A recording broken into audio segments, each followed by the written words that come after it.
Olá pessoal, estamos iniciando mais um NutriTime, avaliando uma mesa que, ao meu ver, foi sensacional, sobre reabilitação do intestino. A primeira palestra foi dada pela Learnitz e ela avaliou o papel dos nutrientes na perfusão da microcirculação em doentes sépticos. Ela mostrou as consequências da sepse na microcirculação esplâncnica, levando a edema, alteração do fluxo intestinal, alteração da permeabilidade intestinal e, finalmente, isquemia intestinal. E propôs uma estratégia nutricional para favorecer essa microcirculação, com o uso de citrulina. Estudos feitos com citrulina em ratos toxemiados mostraram melhor perfusão quando comparados com alanina e arginina. O modelo em humanos feito para avaliar a circulação hepática foi feita com atletas em atividade física, 60 minutos de bicicleta, e mostrou que nesses atletas que tomavam citrulina antes da atividade física, a lesão intestinal foi atenuada quando comparada com placebo. Então isso faz crer que seja possível esse efeito também em pacientes sépticos. Esses autores têm também proposto em conclusão que estudos clínicos que já estão em andamento possam mostrar resultados importantes, ficando a citrulina como um agente que poderá melhorar a circulação em animais toxemiados e humanos em exercício. Portanto, perfusão intestinal como alvo da sepse pode ser tratada ou prevenida com o uso de citrulina.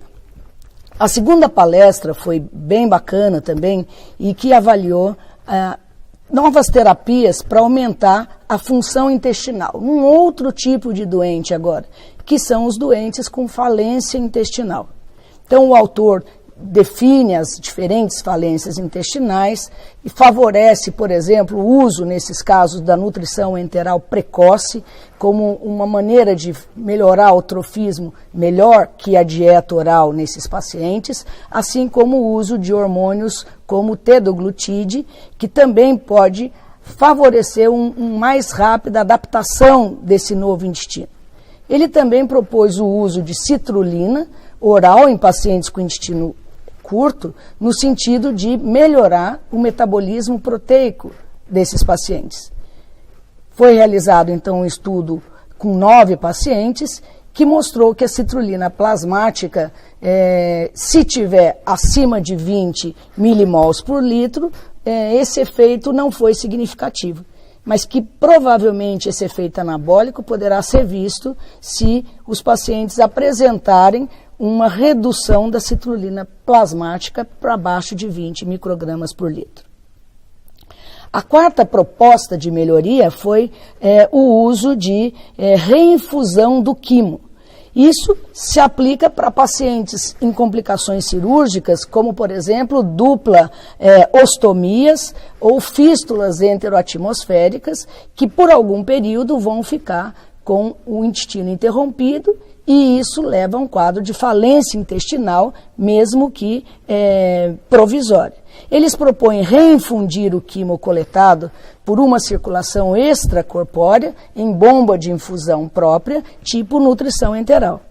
Essa técnica é como se ela restabelecesse essa continuidade intestinal, e isso vai determinar uma melhor absorção intestinal, uma redução da necessidade de nutrição parenteral, e isso traz resultados importantes clínicos também, como redução da função hepática, que fica bastante alterada nesses pacientes com intestino interrompido. Dessa forma, a função absortiva desses pacientes ela é restaurada muito mais precocemente, antes até da reconstrução cirúrgica desses pacientes. Então, ele propõe que nesses casos mais complexos e complicados, o uso, então, da reinfusão do quimo possa ser aplicada, inclusive, em regime de home care. Então ele faz um resumo no final, propondo que na prática clínica, os pacientes que realmente têm intestino curto, que eles chamam de intestino de falência intestinal tipo 3, recebam os análogos da GLP-2 ou tetraglutina, uma possível citrulina oral, além de possibilidades também de manipulação da microbiota intestinal ou até transplante intestinal. Já para falência intestinal tipo 2, que é essa provisória por um período prolongado, por exemplo, a reinfusão do quimo, se possível, é uma alternativa importante, e eventualmente até fistuloclise, nesses casos que ela poderá ser melhor efetiva com a reinfusão do quimo. E na falência intestinal tipo 1, que seria aquela condição de curta duração, aí a proposta da nutrição parenteral com hidratação adequada seria a melhor alternativa e, eventualmente, a reinfusão do quimo. Bem interessante essa atividade. E a última atividade dessa mesa, que não relaciona tanto com intestino, mas ela fala sobre como devem ser encaminhadas as futuras pesquisas nos pacientes clínicos. E ela foi dada pelo professor Hyland, que, aliás, fez uma leitura sensacional dos últimos grandes estudos feitos em UTI, que mostraram muitas vezes resultados conflitantes e negativos, grande parte das vezes, por problemas metodológicos, com muitas limitações, por exemplo. Ele encara que grande parte desses resultados, embora sejam estudos enormes, com milhares de pacientes muitas vezes, não definiu muito bem o tipo de doente a ser melhor estudado.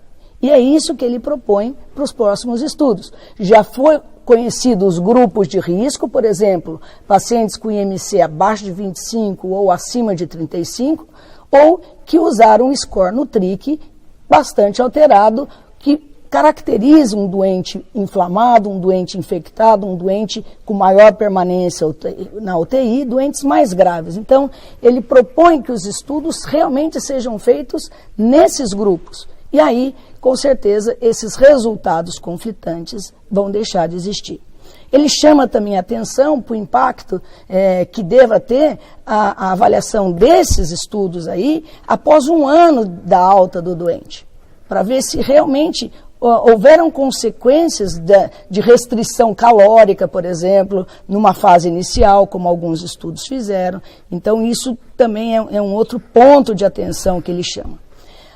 E, finalmente, ele inclui, como os novos e mais recentes estudos, a inclusão da atividade física na avaliação da oferta nutricional desses pacientes críticos. Então, existem estudos importantes, o Nexus, por exemplo, e um estudo mais recente, o EFFORT, que fala sobre doses diferentes de proteína nesses pacientes e o impacto que vai ter num período mais tardio. Então, esse foi as principais evidências que o Hyland mostrou. Eu acho que ele tem um artigo publicado sobre isso, que eu acho que vale a pena a leitura de todo mundo. Então, eu procurei resumir para vocês as 3 palestras dessa mesa, que eu considerei uma mesa bastante importante e, por isso, ela foi trazida para o Nutri in Time de hoje. Obrigada pela atenção de todos.